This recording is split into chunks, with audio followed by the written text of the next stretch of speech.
Hello everyone! So for today's video, magluluto ako ng biryani.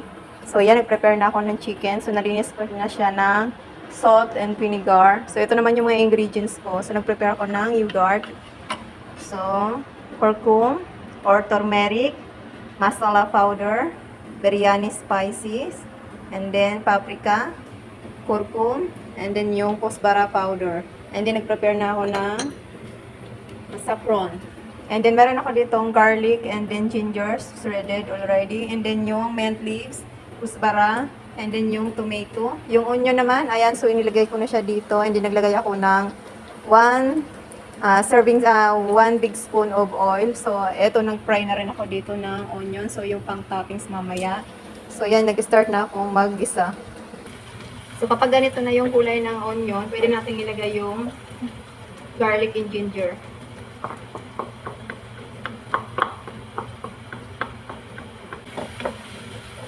Haluin lang natin yan hanggang lumabas yung aroma ng garlic at yung ginger.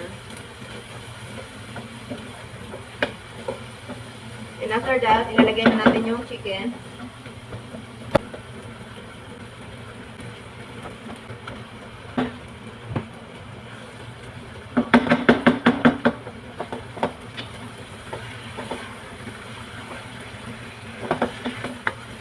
Haluin lang natin yan ng haluin hanggang mag-combine yung mga ingredients. Then after that, tatakpan natin ito ng konting oras lang. So mga 15 minutes is cover natin siya.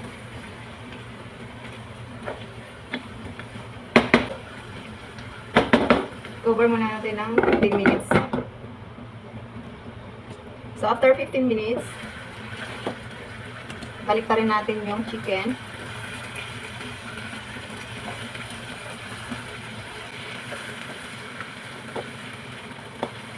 Natin na mag-brown ng kaunti yung side na to, and then maglalagay na tayo ng ating tomato.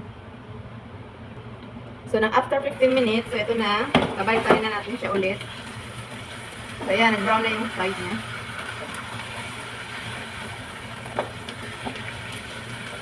So kailangan ganito yung maging kulay ng bawat side.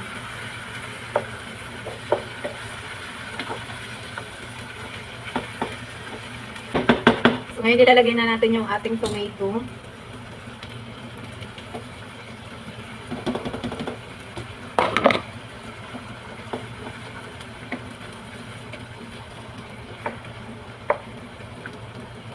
So, cover natin siya ulit. Antayin natin yung tomato ay mag-melt. So, mga 15 minutes lang din yan. So, after 15 minutes, so, mag-mix ulit tayo. Ayan, nag-melt na yung tomato niya.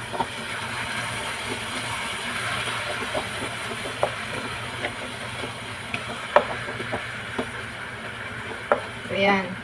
Nag-melt na yung tomato.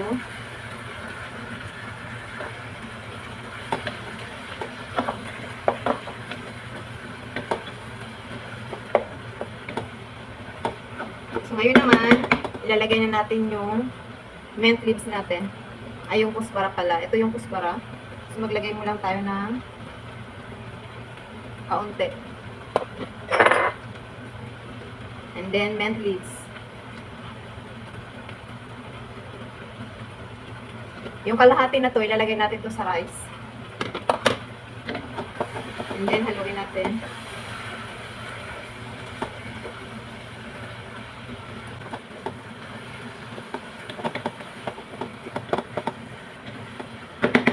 So, ngayon naman, mag-upis na tayo maglagay na ating mga spices.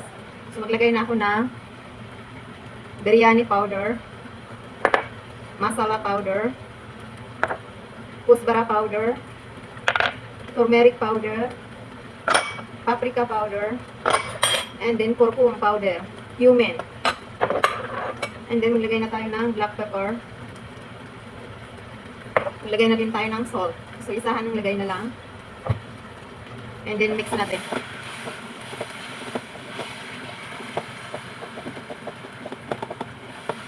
Mix lang natin ng i-mix hanggang mag-combine yung mga spices na nilagay natin sa chicken.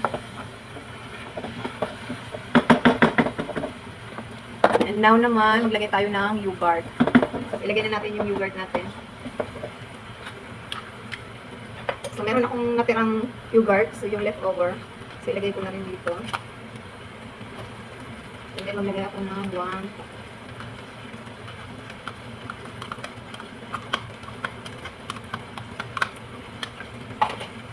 So yung yogurt yung magbibigay ng balanse sa ating mga spices na nilagay dito. And then bibigay ng linamnam.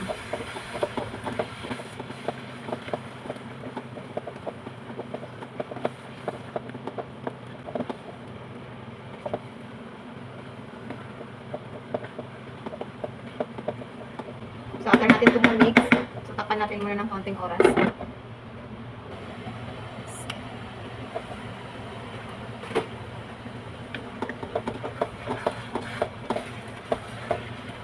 Maglalagay din pala ako ng Maggi cubes. So ito yan ay optional lang naman. So pwede naman hindi kayo maglagay kasi marami ng spices. So ako kasi naglalagay talaga ako nito pag chicken yung niluluto ko. And then maglalagay ako ng lemon. So 1 spoon of lemon lang.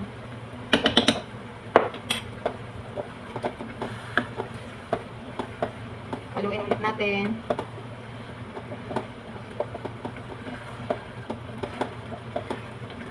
Yung paghalo nito dahan-dahan lang para hindi madurog yung chicken.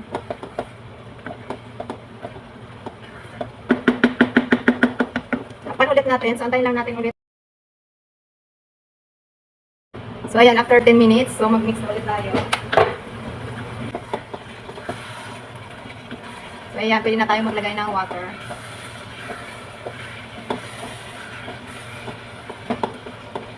So ngayon maglagay na tayo ng water dito. Ito yung water ay kailangan binoiled muna bago natin ilagay. So boiled water yung ilalagay natin, huwag yung malamig. So ayan, kailangan ganyan karami yung tubig or mas higit pa ng kaunti.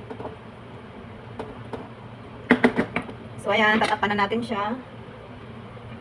Lulutuin lang natin to ng mga 1.5 hour. Kasi gusto talaga dito nila. Yung lutong-luto talaga yung chicken. Alam mo yung kusang nagtatanggal na siya sa buto. Kaya medyo matagal yung pagpapakulo ko nito. So kapag luto na yung chicken, saka na tayo gagawa ng rice. So dito naman tayo sa pag-boil ng rice. So pag-boil naman ng rice, so first maglagay ka ng water and then maglagay ka ng butter. And then ilalagay mo naman ngayon yung mga spices na nilagay ko. Naglagay ako dito ng dry bay leaves. And then merong star anise, merong cinnamon wood, and then merong curcum. Ay, hindi pala ito curcum. Ano ba yung tawag dito? Basta yun na yun. And then maglagay ako ng mint leaves. And then maglagay ako ng kuspara. And then maglagay ako ng konting lemon. So ayan naman yung pang water natin.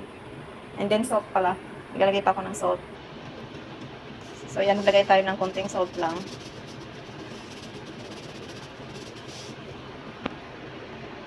So, ito yung pang rice natin. So, mekos-mekos lang natin yan. And then, ilalagay natin yung rice pag kumulo. So, ngayon kumukulo na. Tanggalin natin yung mga nilagay nating pampalasa. Kasi, ilalagay na natin yung rice.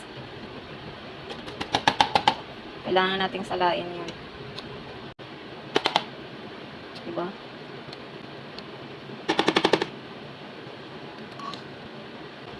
Dito pa lang, tanggalin na natin. Kasi mamaya, pag nilagay na natin yung rice, mahirap na magpili isa-isa. So, dito pa lang, tanggalin na natin. So, ngayon, ilalagay na natin yung basmati rice na binabad natin sa tubig.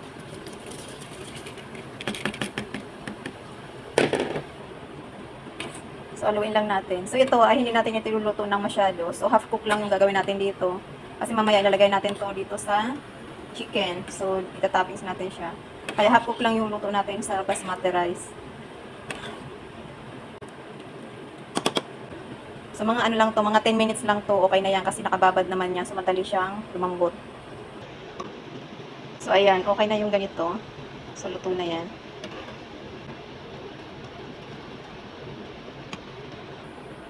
So, ayan, pinatay ko na yung apoy. And then, hangin ko na siya.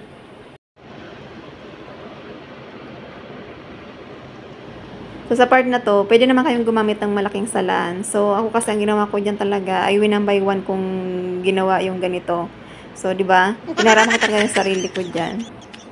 So, after ko masala yung rice, so dito na ako sa chicken.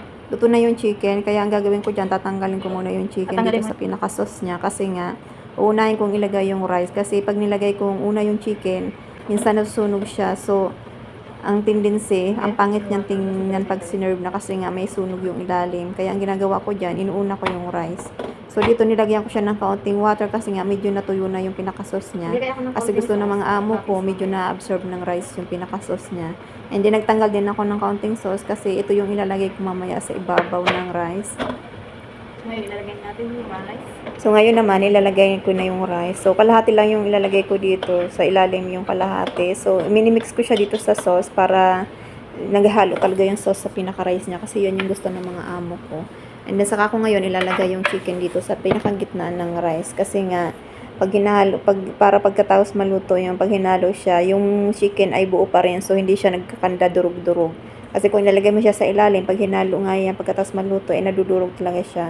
So, after kong ilagay yung chicken, so nilagyan ko na rin siya ng fried onion para ma-absorb din ng rice yung lasa ng fried onion. And then, nilagay ko na rin yung natitirang rice. So, yung pagluto ko ng rice dito, medyo konti lang yung naluto ko. So, hindi ko natansya yung pagluto ko ng rice, kaya po konti lang. So, ayan, nilagay ko na rin yung tinanggal ko kaninang konting sauce. Nilagay ko na sa ibabaw. And then, nilagay ko na yung binabad kong saffron. So, ito yung magbibigay ng aroma dito sa ating rice. So, after ko dyan, lalagyan ko na rin siya ng fried onion. And then, saka ko yan tatakpan. So, sa pagtakip ko nga pala nito, nilagyan ko rin to ng aluminum foil para talagang madali siyang maluto.